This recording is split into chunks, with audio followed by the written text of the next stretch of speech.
My sister faked having cancer to guilt our parents into paying off her debt. But I was the one who exposed her lies. I'm Daniel, 27M, and for most of my life my younger sister, Emily, has been the golden child.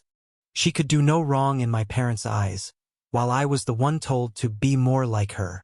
But a few months ago, Emily came home with shocking news. She claimed she had been diagnosed with stage 2 cancer. Everyone was devastated. My parents immediately rallied around her, offering financial support, emotional support, everything. But I noticed things that didn't add up. She never had any medical paperwork. She never mentioned the name of her doctor. And somehow, despite her supposedly grueling treatments, she always had the energy to go out with friends, post on Instagram, and shop for designer clothes. It didn't take long before I discovered the truth. A friend of mine works at the clinic Emily claimed she was visiting. He quietly checked, and there was no record of her ever being a patient. My stomach dropped. She wasn't sick.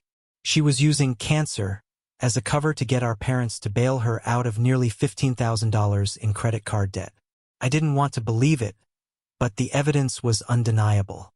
So, I confronted her privately, hoping she'd admit it and stop.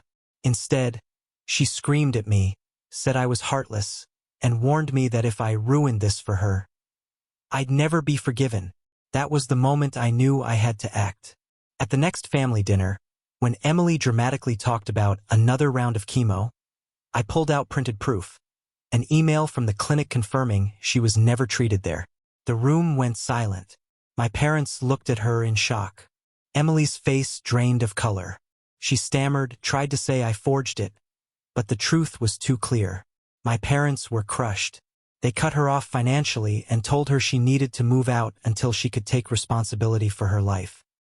She called me a monster, but deep down, I know the real monster was the person who lied about cancer to scam her own family.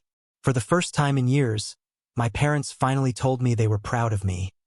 Not just for finding the truth, but for protecting them from a lie that could have ruined them.